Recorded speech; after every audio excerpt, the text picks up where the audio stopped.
47 seconds. That is all the time a naval crew has from the moment a ballistic missile is detected on radar to the moment it arrives at its target.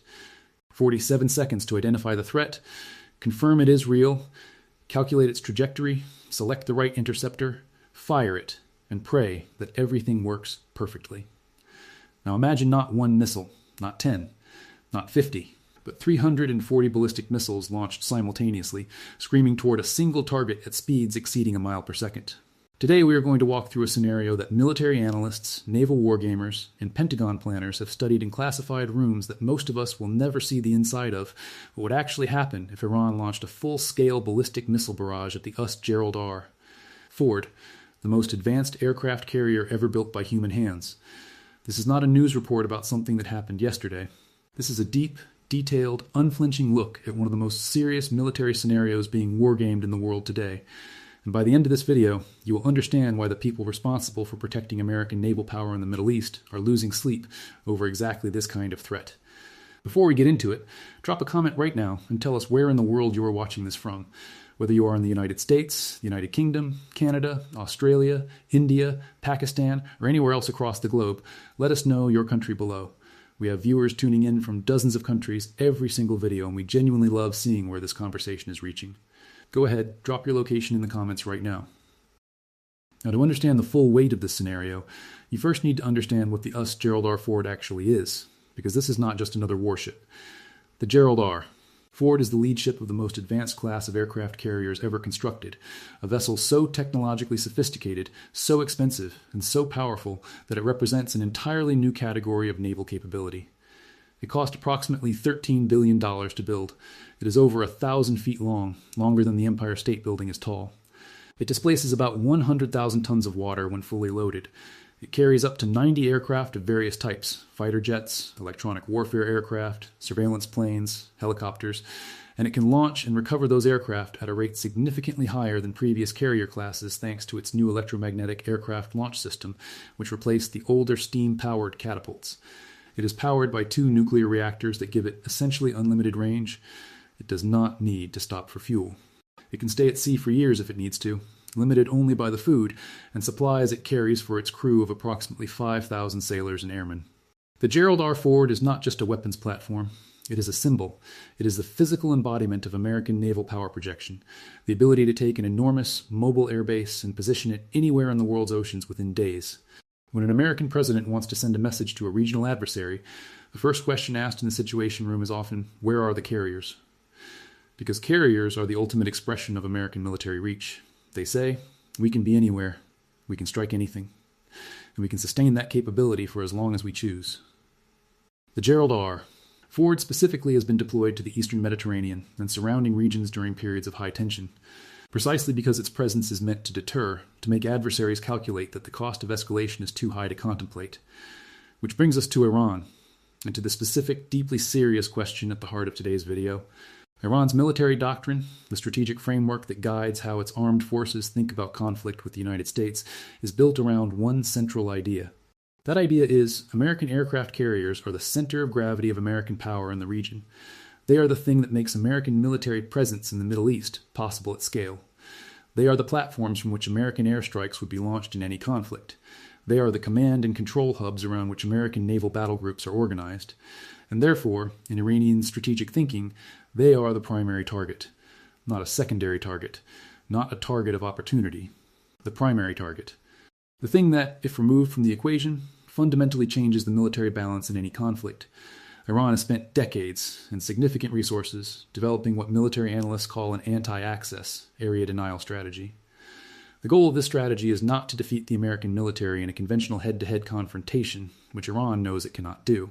The goal is to make American military presence in the Gulf and surrounding waters so costly and so dangerous that the United States either hesitates to deploy its assets there or suffers catastrophic losses if it does. The centerpiece of Iran's anti-access strategy is its ballistic missile program. Iran has one of the largest ballistic missile arsenals in the world, estimates range from 2,000 to over 3,000 missiles of various types and ranges. These missiles range from shorter-range tactical weapons to medium-range ballistic missiles capable of reaching targets across the entire Middle East and beyond. And critically, in recent years, Iran has been developing and fielding what it calls anti-ship ballistic missiles, weapons specifically designed to hit moving naval targets at sea. This is a capability that only a handful of countries in the world possess, and it is a capability that was developed with one primary target in mind: American aircraft carriers. So let's set the scenario. The USS Gerald R. Ford is operating in the northern Arabian Sea, positioned to conduct operations in support of American strategic objectives in the region. It is accompanied by its carrier strike group, typically consisting of 1 or 2 guided missile cruisers, 2 or 3 guided missile destroyers, a submarine operating in the vicinity, and a supply ship. This entire formation is equipped with some of the most advanced missile defense systems ever deployed at sea. The cruisers and destroyers carry the Aegis Combat System, an integrated radar and weapon system capable of tracking hundreds of targets simultaneously and engaging ballistic missiles in flight. The ships carry standard missile interceptors in various variants, including the SM-3, which is specifically designed for ballistic missile defense and can intercept missiles while they are still outside the Earth's atmosphere.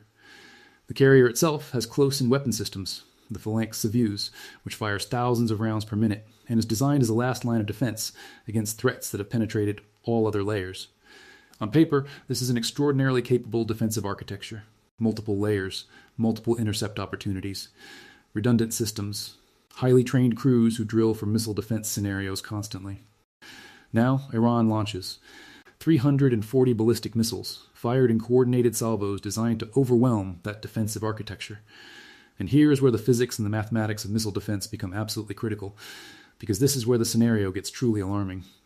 The Aegis system on each ship in the carrier strike group can track a large number of targets simultaneously, but each ship carries a finite number of interceptor missiles. A typical destroyer carries around 90 to 96 missiles in its vertical launch system cells, and those cells carry not just ballistic missile interceptors, but also cruise missile interceptors, anti-submarine rockets, and land attack missiles. The number of SM-3 ballistic missile interceptors actually available on any given ship at any given time is a fraction of its total missile load. Across the entire carrier strike group, let's say 4 surface combatants, you might have somewhere in the range of 40 to 60 ballistic missile interceptors available. Against 340 incoming ballistic missiles, that is a ratio that mathematics alone tells you is deeply problematic. This is the concept Iranian military planners call saturation. You do not need every missile to get through. You do not even need most of them to get through. You need enough to get through, enough to overwhelm the defensive systems, to exhaust the interceptor inventory, to create gaps in the defensive coverage that subsequent missiles exploit. Iranian military doctrine, as analyzed by Western defense researchers, envisions firing far more missiles than the target's defenses can engage, accepting that many will be intercepted, and calculating that some percentage will penetrate. Against a carrier strike group with 40 to 60 interceptors, 340 incoming missiles creates a mathematical deficit that no amount of tactical brilliance can fully overcome. Some get through. The only question is how many, and what they hit when they arrive. Now let's talk about what Iranian anti-ship ballistic missiles actually do when they hit a naval vessel, because this is the part of the scenario that is most often glossed over in public discussion. The Khalij Fars and its successor variants, Iran's anti-ship ballistic missiles, are designed to deliver a penetrating warhead at hypersonic speeds directly into the target. The kinetic energy alone, the sheer physical force of a large object moving at several times the speed of sound, is enormous. But the warhead also carries explosive material designed to penetrate armor and detonate inside the target structure. A warhead of this type striking an aircraft carrier does not necessarily sink it immediately. Aircraft carriers are extraordinarily large and are built with multiple redundant compartments, damage control systems, and survivability features specifically designed to keep the ship functional after taking hits. But the impact of even a single penetrating warhead on a ship the size of the Gerald R. Ford would cause severe, potentially catastrophic damage to whatever section it strikes. Flight deck damage would ground aircraft operations. Damage to propulsion systems could leave the carrier unable to maneuver. Damage to command and control spaces could disrupt coordination of the battle group's defense. And fires, the great historical killer of naval vessels, present an enormous challenge on a ship carrying aviation fuel, ordnance, and thousands of personnel, the scenario in which the Gerald R. Ford goes dark, in which its systems, its communications, its ability to launch and recover aircraft, its command function, all of that goes offline, whether temporarily or permanently, is not the result of a single lucky hit. It is the result of a sustained, coordinated, mathematically overwhelming assault that exhausts the defensive systems and delivers enough warheads on target to cause cascading failures across the ship's critical systems.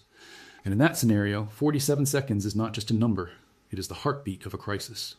The window between detection and impact. the time in which thousands of decisions are being made simultaneously by sailors and officers who have trained for this scenario but who are now living it in real time, with real consequences. Let's talk about what the United States response would look like, because the scenario does not end with the strike. It is, in many ways, just beginning. The American military, even in a scenario where the Gerald R. Ford is severely damaged or disabled, retains enormous offensive and defensive capability. The carrier strike group's surface combatants, the submarine operating in the vicinity, and American air and naval assets across the broader region would immediately shift to offensive posture. American long-range strike aircraft operating from bases across the region and from other carriers not in the immediate strike zone would be tasked against Iranian launch sites, missile storage facilities, radar installations, and command and control nodes. The speed and scale of the American response in such a scenario would be unlike anything the region has seen, because the United States has never lost or had a carrier seriously damaged in combat in the modern era, and the strategic, symbolic, and human consequences of such an event would generate enormous political and military pressure for an overwhelming response. There is also the question of what other regional and global actors do in the minutes, hours, and days following such an event. American allies in the region, and American treaty partners further afield, would be put on immediate alert. The potential for the conflict to expand, to draw in additional actors, to spread beyond the immediate theater would be very real. Financial markets would react within minutes of news of a carrier strike becoming public, because the geopolitical implications would be immediately understood by anyone following global events. Oil prices would spike dramatically. The Strait of Hormuz, already tense, would become a potential flashpoint for additional confrontations. The scenario that begins with 340 missiles in 47 seconds does not end neatly. It opens a door to a level of regional and potentially global instability that would take years, not weeks, to fully resolve. This is why the scenario we walked through today is not just a hypothetical military curiosity.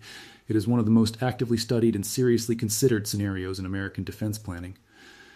The people responsible for protecting American naval assets in the Middle East, the fleet commanders, the Defense Department planners, the intelligence analysts, they are not dismissing the Iranian ballistic missile threat as something manageable and well contained. They are treating it as a serious, evolving challenge that requires continuous adaptation in defensive systems, deployment patterns, tactics, and strategic positioning. The United States has been quietly adjusting how it deploys carrier strike groups in high-threat environments, keeping them at greater distances from shore, relying more heavily on long-range strike capabilities that do not require carriers to be in close proximity to threat zones, and accelerating the development of directed energy weapons and next-generation interceptors that could change the mathematics of missile defense in favor of the defender. Iran, for its part, continues to develop and field more capable ballistic missiles. The Fatah hypersonic missile, which Iran has publicly displayed and claims can maneuver to evade missile defenses, represents a qualitative leap in capability if its performance specifications are accurate. Iran is also investing in salvo tactics, the ability to coordinate the near-simultaneous launch of large numbers of missiles to maximize the saturation effect against defensive systems. The arms race between Iranian offensive missile capability and American naval missile defense is not a static competition. It is a dynamic, constantly evolving technical and tactical duel with extraordinarily high stakes. What makes all of this so important for ordinary people to understand, not just military analysts and defense planners, is that the outcome of this competition shapes the entire strategic balance of the Middle East. American carrier groups in the region are not just military assets. They are the foundation of American deterrence. They are the reason that certain escalatory steps have not been taken by regional adversaries. They are the backstop behind American diplomacy, behind American security guarantees to regional partners, behind American ability to influence events in one of the world's most strategically important regions. If that deterrent is credibly challenged, if the calculation that attacking American naval assets is too costly to contemplate shifts even marginally, the entire regional security architecture changes. And the consequences of that change are felt not just in the Middle East, but in energy markets, in global trade, and in the security calculations of countries around the world. The 47 seconds between launch detection and impact is a window that the United States military is working every day to widen, to extend the warning time, to improve the interceptor performance, to change the mathematics of the encounter in America's favor. Whether those efforts will stay ahead of Iran's growing missile capabilities is one of the defining military competition questions of our era. And the answer, whatever it turns out to be, will shape the history of the Middle East and of American global power for decades to come. Now, we want to hear from you, because this is the conversation that matters, and your perspective is a real part of it. Do you think American aircraft carriers are still the ultimate symbol of military power in today's threat environment? Or has missile technology advanced to the point where they have become too vulnerable to operate safely in high-threat regions? Do you think the United States is doing enough to adapt its naval strategy to the reality of modern ballistic missile threats? And here is the question we really want you to think about. If the era of the aircraft carrier as an untouchable power projection platform is ending, what comes next? What does American military dominance look like in a world where the carrier is no longer the unchallenged centerpiece? Write your answer in the comments below. Be detailed. Be specific. This community has some of the most thoughtful and informed viewers on the platform, and we want to hear what you think. And if this video gave you a new and deeper understanding of one of the most serious military scenarios being planned for in Washington today, share it. Right now. Send it to someone who thinks aircraft carriers are invincible,